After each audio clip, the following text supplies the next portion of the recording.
ஆவணி மாதம் இன்று பிறப்பு. அதன் சிறப்புகள் தெரியுமா? இன்று 17/8/2025 ஆவணி மாதம் பிறந்திருக்கிறது. சூரியனை அதிபதியாக கொண்ட சிம்ம ராசியில் சூரிய பகவான் சஞ்சரிக்கும் காலமே ஆவணி மாதம் என்கின்றன ஜோதிட நூல்கள். சூரியன் சிம்மத்தில் வலுப்பெறும் இந்த மாதத்தில் எந்த காரியத்தை செய்தாலும் அது பலன் தரும் என்பது நம்பிக்கை. இதனாலேயே சிங்க மாதம் எனப்படும் ஆவணி வழிபாட்டிற்கும் கொண்டாட்டத்திற்கும் பெயர் பெற்ற மாதமாக போற்றப்படுகிறது. சிங்கத்திற்கு இணையான மாதமும் இல்லை, சிவனுக்கு இணையான இறைவனும் இல்லை என்கிறார் அகத்திய மாமுனி. தமிழ் மாதங்களில் ஆவணி 5ஆம் மாதமாக வருகிறது. கேரளத்தில் இதுவே முதல் மாதமாகவும் சிம்ம மாதமாகவும் கொள்ளப்படுகிறது. சிரவண நட்சத்திரம் என்று வடமொழியில் அழைக்கப்படும் திருவோணத்தில் பௌர்ணமி நாள் வருவதால் இது சிரவண மாதம் என்றும் சிறப்பிக்கப்படுகிறது. இந்த மாதமே வேதம் கற்றுக்கொள்ள தொடக்க மாதமாக இருந்து வந்துள்ளது. இம்மாதத்தில்தான் சாதுர்மாசிய விரதத்தின் உச்ச தினங்கள் வருகின்றன. இதனால் இந்த மாதத்தில் செய்யப்படும் வழிபாடுகள் முக்கியமானவை என்பர்.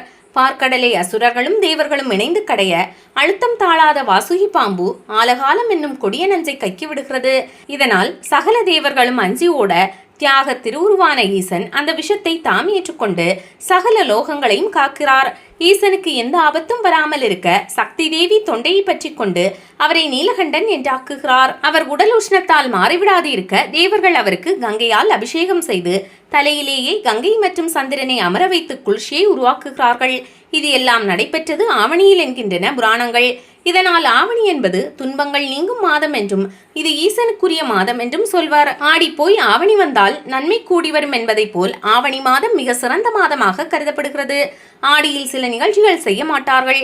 ஆவணியில் அத்தனை நாட்களும் மங்கள நாட்களே என்பது ஆன்றோர் வாக்கு. ஆவணி மாதத்தில் சூரியன் சிம்ம வீட்டில் ஆட்சி செய்கிறார். சூரியனுக்கு சிம்ம வீடு பலமான வீடு. நமக்கு ஆத்ம பலத்தை தருபவர் சூரியனே.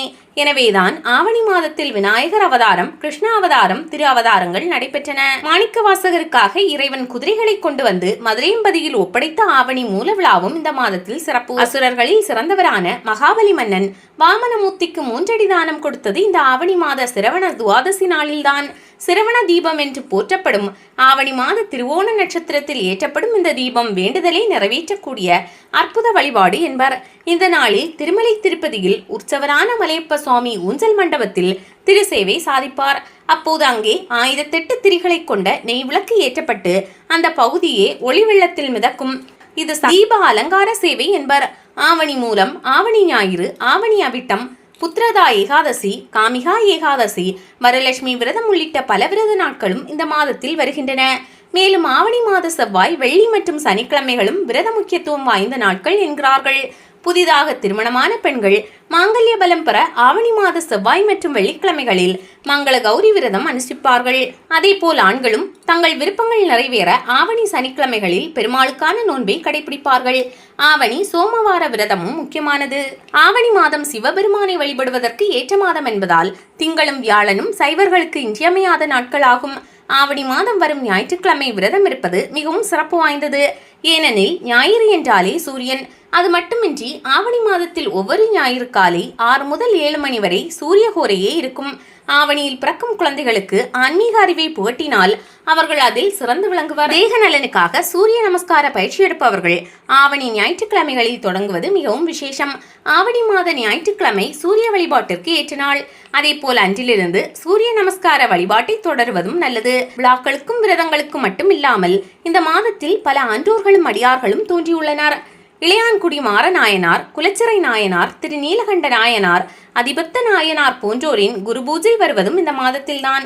சூரிய நமஸ்காரம், யோக பயிற்சிகள், வேதம் பயில என ஆன்மீக திருவகுப்புகள் செல்ல ஏற்ற மாதம் ஆவணி. ஆவணி மாதத்தில் திருமணம் செய்தால் வாழ்க்கை துணை சிறப்பாக அமையும். விவசாயத்திலும் ஆவணி மாதம் சிறப்பான இடத்தை பிடித்துள்ளது. ஆடிப்பட்டம் தேடி விதைக்கும் விவசாயிகள் ஆவணி மாதத்தில் சற்றே ஓய்வெடுத்துக் கொள்வதுடன் ஒட்டுமொத்த வேளாண் மக்களும் தங்களுக்கு மகிழ்ச்சி தரக்கூடிய விஷயங்களை, விழாக்களை நடத்தி மகிழ்வர். ஜோதிட முறைப்படி பார்த்தால் சூரியன் வலுப்பெறுவதால் அந்த காலத்தில் ஆவணியில் செய்யப்படும் அனைத்து செயல்களும் சிறப்பான பலனை தருவதால் ஆவணிக்கு முக்கியத்துவம் தரப்படுகிறது. அநேக தீமைகள் ஒளிந்து மங்களங்கள் சூழும் இந்த மாதம் நம்பிக்கைக்கும் நன்மைகளுக்கும் ஏற்ற மாதம் என்று பெரியோர்களால் சொல்லப்படுகிறது.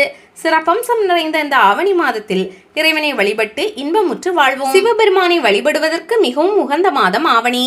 தமிழ் மாதத்தின் 5வது மாதமான ஆவணி மாதம் இன்று பிறந்துள்ளது. இந்த மாதத்தின் ஒவ்வொரு திங்களும் மிகவும் சுபத்துவம் வாய்ந்தது. சிவன் கோவில்களில் ஆவணி மாதத்தின் ஒவ்வொரு திங்கட்கிழமை அன்றும் சிறப்பு பூஜைகள் நடைபெறுகின்றன. சிவலிங்கத்திற்கு இரவும் பகலும் தொடர்ந்து நீர் மற்றும் பால் அபிஷேகம் செய்யப்படும். அது மட்டுமின்றி ஆவணி முழுவதும் ஒவ்வொரு திங்களன்றும் சிவபக்தர்கள் வில்வ இலைகள், புனித நீர், பால் மற்றும் பூக்களால் அர்ச்சிக்கின்றனர்.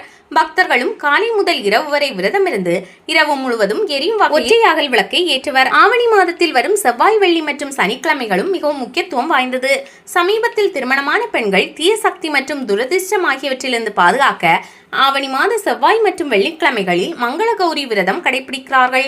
ஆவணி மாத வெள்ளிக்கிழமைகள் மற்றும் சனிக்கிழமைகளில் திருமணமான பெண்கள் பெருமாளுக்கு விரதம் இருக்கிறார்கள்.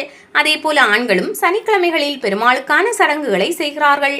ஆவணி மாதத்தில் சிவபெருமானை வழிபடுவதற்கான பூஜை முறை: சிவபெருமானை பூஜிக்க கிழக்கு நோக்கி உட்கார வேண்டும். அதைத் தொடர்ந்து வலது கையில் ஒரு சில துளிகள் புனித நீரை எடுத்துக்கொண்டு உங்களுக்கு என்ன தேவையோ அதை கேட்க வேண்டும். அதைத் தொடர்ந்து நீங்கள் தியானம் செய்யும் போது ஈசனை நினைத்துக் கொள்ளவும். கையில் உள்ள நீரை சிவலிங்கத்தின் மீது ஊற்றவும். ஓம் நமசிவாய என்று கூறியபடி பஞ்சாமிர்தத்தை சிவலிங்கத்தின் மீது அபிஷேகம் செய்யவும். மீண்டும் தண்ணீர் ஊற்றி அட்சதை தூவவும். பிறகு ஆரத்தி எடுக்க வில்வ இலை மற்றும் ஊதுபத்தியை ஏற்றி வைக்கவும். இனிப்புகளை காணிக்கையாக்கி பாவங்கள் மற்றும் கர்மாவிலிருந்து விடுபட வேண்டுங்கள். ஆவணி மாதத்தில் திங்கட்கிழமை அன்று சிவபெருமானை வழிபடுவதால் கிடைக்கும் நன்மைகள்: பக்தர்கள் ஆன்மீக ரீதியான அறிவை பெறுவார்கள். உடல் மற்றும் மன ரீதியான ஆரோக்கியம் மேம்படும். பிரபஞ்சத்தை உருவாக்கியதும் அழிப்பதும் ஈசனே. எனவே இந்த நாளில் சிவபெருமானை வழிபடுவது நல்ல ஞாபக சக்தியையும் மன உறுதியையும் கொடுக்கும். சிவபெருமான் நல்ல வாழ்க்கை துணையை வழங்குவார். கூடுதலாக விரதம் இருப்பது நம் பாதையில் இருக்கும் நச்சுக்கள் மற்றும் இடையூறுகளை நீக்குகிறது. விளக்கு ஏற்றி வழிபட்டால் நம்முடைய அறிவும் மேம்படும். கங்கை நீரால் அபிஷேகம் செய்வது முக்திக்கு வழிவகுக்கும். சிவபெருமானுக்கு விருப்பமான பிரசாதங்களை வழங்குவது நமக்கு எல்லா விதத்திலும் வெற்றியை பெற உதவும். நம்முடைய ஆசைகளும் நிறைவேறும். ஜோதிட ரீதியான ஆவணி மாதத்தின் சிறப்புகள்: வேத ஜோதிடத்தின் கூற்றுப்படி சூரியன் சிம்ம ராசியில் பயிற்சியாகும் நாள் ஆவணி மாதம் தொடக்கம் என்று கூறப்படுகிறது. இந்த கிரகத்தின் பெயர்ச்சி அனைத்து ராசிகளையும் ஏதோ ஒரு விதத்தில் பாதிக்கிறது. அதனால்தான் பஞ்சாங்கம் இதனை மிகவும் விசேஷமான மாதமாக கருதுகிறது.